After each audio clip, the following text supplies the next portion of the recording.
సాక్షాత్తు ఘన విజయాన్ని సాధించింది. తెలుగు చలనచిత్ర సీమకి దేశవ్యాపితంగా చాలా పేరు ప్రఖ్యాతుల్ని తీసుకొచ్చింది. అంతకుముందు బాహుబలి తెలుగువారికి చాలా పెద్ద పేరును తీసుకొచ్చింది. ఆ కలెక్షన్ల రికార్డును కూడా ఛేదించుకొని ముందుకు వెళ్ళే దశకు వెళుతుంది. అంటే తెలుగువారు సృష్టించినటువంటి ఒక రికార్డుని మరొక తెలుగువారు దాన్ని అధిరోహించేటటువంటి పరిస్థితి రావటం నిజంగా తెలుగు ప్రజలకి, తెలుగు మాట్లాడుతున్నటువంటి ప్రాంతానికి, తెలుగు చలనచిత్ర సీమకి చాలా గొప్ప పేరుగా నేను భావిస్తున్నాను. అంతకుముందు చాలా చూసాం పాన్ ఇండియా చిత్రాలు. రజనీకాంత్ దేశవ్యాప్తంగా ప్రపంచవ్యాప్తంగా చాలా కలెక్షన్ చేసినటువంటి వ్యక్తి. అలాంటి కోవకు ఇవాళ మన తెలుగువారు, మరి ముఖ్యంగా అల్లు అర్జున్ ముందుకు వెళ్ళడం అనేది చాలా గొప్ప విషయంగా నేను భావిస్తున్నాను. అంతకు ముందు కూడా అల్లు అర్జున్ గారి కన్నా ముందు అల్లు రామలింగయ్య గారి కుటుంబం నుంచి వచ్చినటువంటి అల్లు అరవింద్ గారు చిరంజీవి గారిని కూడా పాన్ ఇండియా యాక్టర్ చేయాలనేటువంటి ఉద్దేశంతో హిందీలో కూడా సినిమాలు తీశారు. కానీ అంతగా విజయం సాధించలేదు, అంత స్థాయికి ఎదగలేకపోయారు.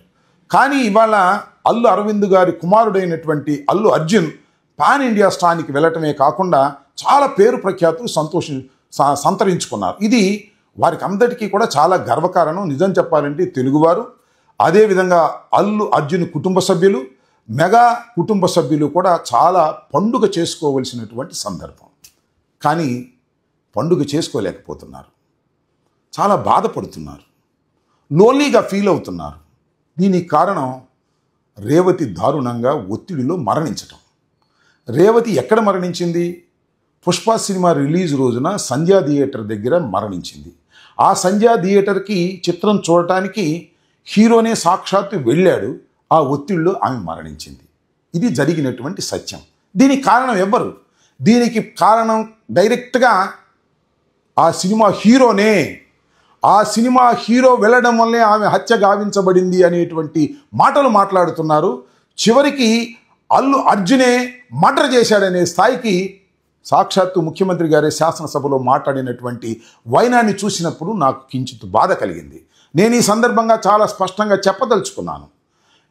రేవతి మరణించటానికి అల్లు అర్జున్ నైతిక బాధ్యత వహించవలసిందే తప్ప చట్టపరమైన బాధ్యత వహించవలసిన అవసరం లేనే లేదు అనేది నా అభిప్రాయం. ఇవాళ దీనికి చట్టపరమైన బాధ్యత వహించవలసింది తెలంగాణ ప్రభుత్వం, తెలంగాణ పోలీసులు నిస్సందేహంగా. ఎందుకంటే అల్లు అర్జున్ కొత్తగా ఆ థియేటర్కి వెళ్ళడం లేదు. తన సినిమా ఎప్పుడు రిలీజ్ అయినా తాను వెళ్ళి చూసేటటువంటి ఒక సాంప్రదాయం ఉంది కుటుంబ సమేతంగా. అదే క్రమంలో వెళ్ళాడు, పర్మిషన్ పెట్టాడు, పర్మిషన్ ఇచ్చారని అనుకున్నారు, ఇచ్చినట్టుగా కూడా కోర్టులో చెప్పారు. కానీ మన శాసనసభలో రేవంత్ రెడ్డి గారు పర్మిషన్ ఇవ్వలేదని చెప్పారు. ఇవ్వకపోతే నేను అడుగుతా ఉన్నా, ఇక్కడ ఒక భారత పౌరుడిగా అడుగుతా ఉన్నా, పర్మిషన్ ఇవ్వకపోతే అల్లు అర్జున్ ఇంటిలో నుంచి బయటకు వచ్చేటప్పుడే ఎందుకు పోలీసులు నివారించలేకపోయారు? ఎందుకు థియేటర్ దగ్గరికి వచ్చిన తర్వాత తలుపులు తెరిచి లోపలికి ఎందుకు ఎలవ్ చేశారు? దీనికి సమాధానం పోలీసు వారు ఇప్పుడు చెప్పాలి కదా, అప్పుడు కాదు, ఇప్పుడు చెప్పాలి. కోర్టులో కూడా చాలా స్పష్టంగా పర్మిషన్ ఉంది కాబట్టే నేను వెళ్ళానని కాగితాన్ని కూడా చూపించారు. పర్మిషన్ ఇవ్వకపోతే నోటీసుని మీరు ఇవ్వాలి కదా, మేము పర్మిషన్ ఇవ్వలేదు, మీరు ఆ థియేటర్కి వెళ్ళడానికి వీల్లేదు అని పోలీసు వారు ఆ థియేటర్ యజమానులకు కానీ హీరోకి కానీ ఇవ్వాలి. హీరోని వెళ్ళకోకుండా నియంత్రించాలి. నియంత్రించడంలో విఫలమైనటువంటి పోలీసు వారు ఇవాళ చాలా మాటలు చెప్తున్నారు. రేవంత్ రెడ్డి గారు శాసనసభలో మాట్లాడిన తర్వాత నాకు ఆశ్చర్యం వేసింది ఏంటంటే, అల్లు అర్జున్ 302లో ముద్దాయి అనే పద్ధతుల్లో మాట్లాడుతున్నారు, మర్డర్ చేశాడనే పద్ధతుల్లో మాట్లాడుతున్నారు. ఎలా మర్డర్ అవుతుంది అది? There is no negligence in the part of hero, there is no intention in the part of hero. అలాంటి ఇంటెన్షన్ లేని, అదేవిధంగా నెగ్లిజెన్స్ లేనటువంటి అల్లు అర్జున్ని ఒంటరి వాడిని చేసి వేధించాలనేటువంటి ప్రయత్నం ఇవాళ తెలంగాణ ప్రభుత్వం, రేవంత్ రెడ్డి గారు, కాంగ్రెస్ పార్టీ, ఒక సెక్షన్ ఆఫ్ మీడియా, విశ్లేషకులు అని చెప్పబడుతున్న కొందరు ఒక్కసారిగా మీదపడి మనశ్శాంతి లేకోకుండా అల్లు అర్జున్ని చేయటం నాకు చాలా బాధ కలిగిందని మనవి చేస్తున్నా. అల్లు అర్జున్ నాకేమీ మా పార్టీ వాడు కాదు, నాకేమీ సంబంధం లేదు. అయినా కూడా ఒక అన్యాయంగా, అక్రమంగా ఒక హీరోని, తెలుగు హీరోని, పేరు ప్రఖ్యాతులు తీసుకొచ్చిన హీరోని ఇబ్బంది పెడుతున్నప్పుడు మాట్లాడటం ఒక భారత పౌరుడిగా నా ధర్మంగా నేను భావిస్తున్నాను. దీన్ని తీవ్రంగా నేను ఖండిస్తున్నానని కూడా ఈ సందర్భంగా చెప్పదలుచుకున్నాను. అవునండి, తప్పే ఉంది. ఆయన జైలుకి వెళ్ళాడు, తీసుకువెళ్ళారు, ఒక రాత్రి జైల్లో నిర్బంధించారు. చట్ట ప్రకారంగా బెయిల్ తీసుకుని బయటకు వచ్చాడు. వస్తే అందరూ తోటి హీరోలు వెళ్ళి పలకరించారు. పలకరిస్తే తప్ప? పలకరిస్తే అది ఘోరమా? పలకరించడం ఏమైనా నేరమా? పరామర్శించడం ఏమన్నా తప్ప? అదేమంటే ఆయన కాలు ఇరిగిందా, చెయ్యి ఇరిగిందా, కిడ్నీ పోయిందా అంటే కాలు, చెయ్యి, కిడ్నీ పోతేనే వెళ్ళి పలకరిస్తారా? ఒక హీరో చెయ్యని నేరానికి జైలుకి వెళ్ళి వస్తే పలకరించడం వారి ధర్మమని భావించారు, వెళ్ళారు. ఈ పలకరించిన వాళ్ళంతా రేవతి కుటుంబాన్ని పలకరించడానికి వెళ్ళలేదంటే వాళ్ళకి ఆ బాధ్యతగా వాళ్ళు ఫీల్ కాలేదు. That is their prerogative. మీరెవరు మాట్లాడటానికి అంటున్నా? ప్రభుత్వం వారికి చేయవలసిన సహాయం చేయాలి. ఇవాళ అల్లు అరవింద్ గారు కానీ, అల్లు అర్జున్ గారు కానీ ఆ కుటుంబానికి కావాల్సినటువంటి కార్యక్రమాలు మేము చేస్తామని ప్రామిస్ చేశారు. అయితే మీరు ఎందుకు మాట్లాడలేదు, మీరు ఎందుకు వెళ్ళలేదు అంటే ఎట్లా మాట్లాడతారు, ఎట్లా వెళ్తారు? చట్ట ప్రకారం కోర్టులో కేసు ఉన్నప్పుడు వారి లీగల్ టీం ఏ విధంగా చెబుతుందో ఆ విధంగా ముందుకు వెళ్తారు. 25 లక్షలు ఇవ్వడానికి ఏమన్నా వెనుకాడతారా, లేకపోతే ₹1 ఇవ్వడానికి ఏమన్నా వెనుకాడతారా? ఇది ఆలోచించుకోవాలని కూడా మనవి చేస్తున్నా. ప్రధానమైనటువంటి కారణం ఏమిటి ఇవాళ అల్లు అర్జున్ మీద ఇంత పెద్ద ఎత్తున ప్రభుత్వం కానీ, పోలీస్ యంత్రాంగం కానీ, విశ్లేషకులు కానీ, మీడియా కానీ దాడి చేయడానికి ప్రధానమైన కారణం ఏంటి? ఒకటే చెప్పండి నాకు. ప్రధానమైన కారణం ఒక్కటే, కడుపు మంట, ఈగోయిజం, నా పేరు చెప్పలేదనేటువంటి ఒక తాపత్రయం. దాన్ని ఈగోగా ఫీల్ అయిపోయి నా పేరు చెప్పలేదు కాబట్టి ముఖ్యమంత్రిని అగౌరవపరిచారనేటువంటి ఉద్దేశంతో ఇంత కక్ష సాధింపు చర్యలకు పాల్పడటం ప్రజాస్వామ్య చరిత్రలో ఇది తొలిసారి కూడా ఈ సందర్భంగా నేను మనవి చేస్తున్నా. చాలా విషయాలు చూసాం మనం. పాపం అల్లు అరవింద్ గారిని చూసినప్పుడు నాకు బాధేస్తుంది. ఎందుకంటే అరవింద్ గారు చిరంజీవి గారిని కూడా పాన్ ఇండియా యాక్టర్ చేయాలని తాపత్రయపడ్డారు. హిందీలో కూడా 1-2 సినిమాలు తీశారు, కానీ సక్సెస్ కాలేకపోయారు, ఆ స్థాయికి వెళ్ళలేకపోయారు. కానీ తన కుమారుడు ఆ స్థాయికి వెళ్ళినప్పుడు ఆ కుటుంబం ఎంత ఆనందపడుతుంది. కానీ ఆనందపడటానికి వీల్లేదు. ఇవాళ వాళ్ళని హెరాస్ చేయాలి, వాళ్ళని ఇబ్బంది పెట్టాలి. ఎందుకంటే మమ్మల్ని లెక్క చేయట్లేదు, మా ప్రభుత్వాన్ని లెక్క చేయట్లేదు. సినిమా యాక్టర్లు, హీరోలు తెలంగాణలో నివసిస్తున్న వారు మా ప్రభుత్వాన్ని లెక్క చేయటం లేదు, మాకొచ్చి సలాములు పెట్టడం లేదు, మాకు గులాములు కావడం లేదు అనేటువంటి ఉద్దేశంతో వారి మీద యాక్షన్ తీసుకోవాలని చట్టాన్ని అడ్డం పెట్టుకొని యాక్ట్ చేసే విధంగా మీరు ప్రవర్తిస్తున్నారంటే ఇది చాలా దురదృష్టం అని మనం చేస్తున్నాం. ఇవాళ అల్లు అర్జున్ గారి ప్రెస్ మీట్ చూశాను, అల్లు అరవింద్ గారి ప్రెస్ మీట్ చూశాను. వాళ్ళు కొన్ని పరిధులు దాటి మాట్లాడలేరు, మాట్లాడకూడదు కూడా. చాలా తెలివిగా మాట్లాడుతున్నారు, చాలా ధర్మంగా మాట్లాడుతున్నారు. ఎందుకంటే కోర్టులో పెండింగ్లో ఉంది కేసు, తాత్కాలికమైన బెయిల్ మీదే ఉన్నారు. కాబట్టి వారు మాట్లాడటం ఎంతవరకు మాట్లాడాలో అంతవరకే వారు మాట్లాడుతున్నారు.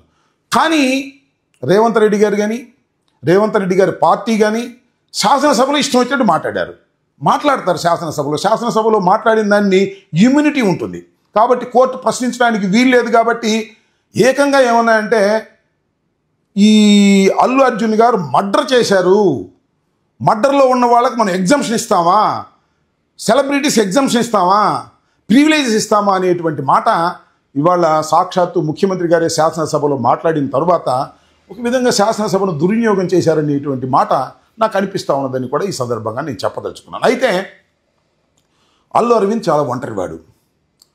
అందువల్ల అల్లు అర్జున్ని, అల్లు వారి కుటుంబాన్ని ఇబ్బంది పెట్టాలి అనేటువంటి భావనతో మీరు ప్రయత్నం చేస్తున్నారు నేను అనుకుంటున్నాను. నాకు అల్లు అర్జున్ గారైనా, చిరంజీవి గారైనా, పవన్ కళ్యాణ్ గారైనా, బాలకృష్ణ గారైనా, మరొకరైనా ఎవరైనా ఒకటే. కానీ నాకు కొంత ప్రేమ మెగాస్టార్ గారి మీద ఉంటుంది. దానికి ఎందుకో నేను చివరిలో చెప్తాను.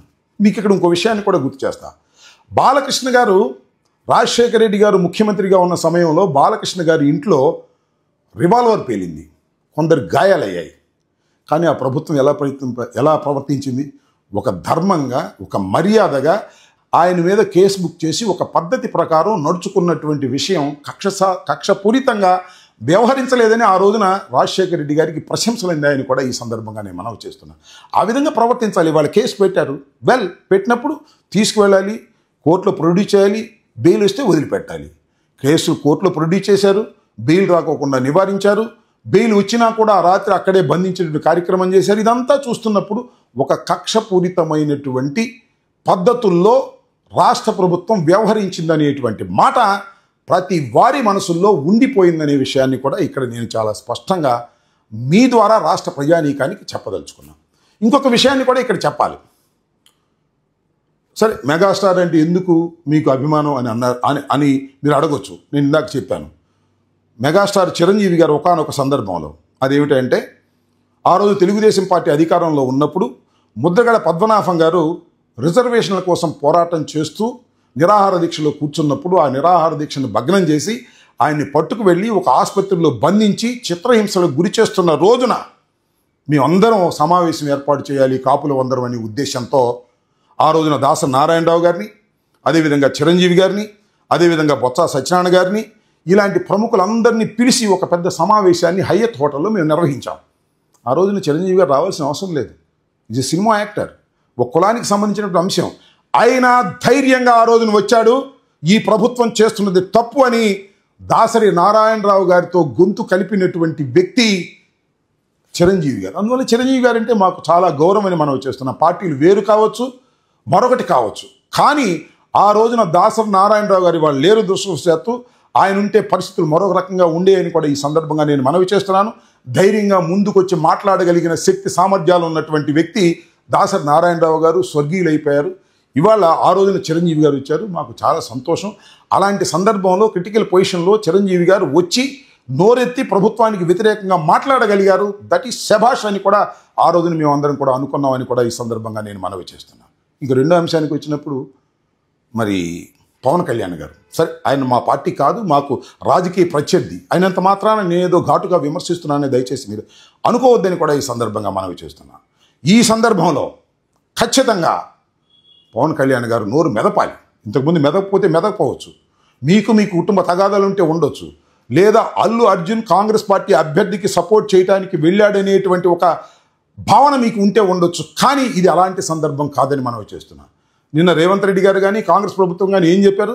టిక్కెట్లు ధరలేక పెంచాం, మీకు ప్రివిలేజెస్ ఉండవు అని చాలా నిర్మోహమాటంగా చెప్పినటువంటి సందర్భంలో కూడా పవన్ కళ్యాణ్ గారు ఒక సినిమా నటులు, హీరో, ఒక ఉప ముఖ్యమంత్రిగా ఒక రాష్ట్రంలో ఉన్నటువంటి వ్యక్తి, ఆయన స్పందించకపోవటం చాలా అన్యాయం అని కూడా ఈ సందర్భంగా నేను చెప్పదలుచుకున్నా.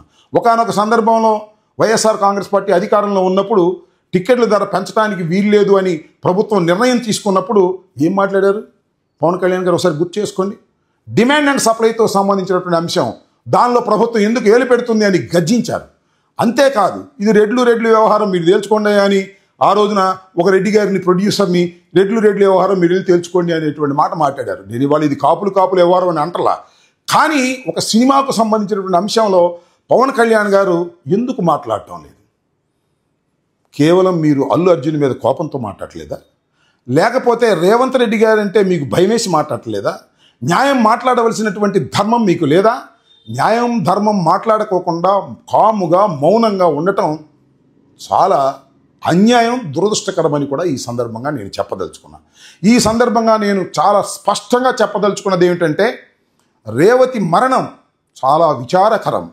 రేవతి గారి మరణం కానీ, ఆ కుమారుడు ఆ స్థితిలో ఉండటానికి కానీ ఖచ్చితంగా అల్లు కుటుంబం, అల్లు అర్జున్ సినిమా ఫీల్డ్ నైతిక బాధ్యత వహించవలసిందే తప్ప, చట్టపరమైన బాధ్యత వహించవలసింది రాష్ట్ర ప్రభుత్వం, పోలీసు యంత్రాంగమే తప్ప మరొకరు కాదు అనే విషయాన్ని చాలా స్పష్టంగా నేను ఇక్కడ చెప్పదలుచుకున్నానని కూడా మనవి చేస్తున్నాను. అంతేకాదు, జైలు నుంచి విడుదలైన తర్వాత అల్లు అర్జున్ గారు ప్రవర్తించినటువంటి తీరు చాలా తెలివిగా ప్రవర్తించారు, చాలా ధర్మంగా ప్రవర్తించారు.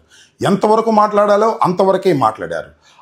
వారు ఎంత ఆవేదన చెందుతున్నారో నిన్న నేను చూసినటువంటి ప్రెస్ మీటు బట్టి నాకు అర్థమవుతుంది ఏంటంటే, కక్కలేక మింగలేక బాధపడుతున్నారు. వారు ఏకాకులని మీద మాత్రం మీరు దయచేసి అనుకోకండి. పరిస్థితులు విషమిస్తే వారు మరింత శక్తిమంతులు అవుతారనేది కూడా గుర్తుపెట్టుకోండి. చాలామంది సినిమా యాక్టర్లు కూడా కాముగా ఊరుకుంటున్నారు. మీకు ఆ పరిస్థితి వస్తే ఏంటో ఆలోచించుకోండి. అందరూ ఐక్యంగా దీన్ని ఆలోచించండి. దీనిలో ఈషన్ మాత్రం కూడా తప్పు లేని హీరోని ఒత్తిడి పెట్టి, ఇబ్బంది పెట్టి ఏదో చేయాలని ప్రయత్నం చేయటం ప్రభుత్వానికి మంచిది కాదు. సరే, పోలీస్ యంత్రాంగం అంటారా? ముఖ్యమంత్రి గారు ఏం చెప్తే అది చెప్పడానికి సిద్ధంగా ఉండేటటువంటి యంత్రాంగాలు ఇక్కడైనా అక్కడైనా ఎక్కడైనా కూడా పోలీసు వారు కూడా చెప్తున్నారు ఇవాళ ఆయనదే తప్పని. ఏదో 302 లాగా మాట్లాడుతున్నారు. It is not a 302. అసలు ఆయనకి ఏమీ తెలియదని చాలా స్పష్టంగా చెప్పాడు. నాకు తెలియదు, చనిపోయిన విషయం కూడా నెక్స్ట్ డేకి తెలిసింది అని. ఇలాంటి అన్యాయమైనటువంటి ఆరోపణలు శాసనసభాముఖంగా చేసి ఆయన ఇబ్బంది పెట్టాలని ప్రవర్తించడం, అల్లు అర్జున్ గారి ఇంటి మీద ఓయుజేఏసీ పేరుతో దాడి జరగటం, ఇంటి లోపలకు ప్రవేశించి కుండీలు పగలగొట్టడం, హింసను సృష్టించడం అనేది ప్రజాస్వామ్యవాదులందరూ కూడా ఖండించాలని నేను భావిస్తూ ఉన్నా. వారు విద్యార్థులను నేను అనుకోవటం లేదు, వారు గూండాలని నేను భావిస్తున్నాను. ఎందుకంటే రేవంత్ రెడ్డి గారు శాసనసభలో ఆవేశపూరితమైనటువంటి ఉపన్యాసం చేసి ఎప్పుడైతే అల్లు అర్జున్ మీద నిప్పులు చెరిగారో, ఆ నిప్పులు చెరిగిన తర్వాత కొందరు గూండాలు ఈ విధమైనటువంటి చర్యకు పాల్పడ్డారని నేను భావిస్తున్నాను. ఇది శ్రేయస్కరం కాదు. హైదరాబాద్ అనేది ఒక అంతర్జాతీయమైనటువంటి సిటీగా ఆవిర్భవిస్తున్నటువంటి ఈ తరుణంలో ఇలాంటి దౌర్జన్యకాండాలు చేయటం వలన హైదరాబాద్ పేరు ప్రఖ్యాతులు పోతాయి. చట్టపరంగా యాక్షన్ తీసుకోవడానికి కావాల్సినటువంటి అన్ని ఏర్పాట్లు రేవంత్ రెడ్డి గారు చేస్తున్నప్పుడు ఈ విధంగా దౌర్జన్యం చేయటం, బెదిరించడం అనేది సమంజసం కాదు.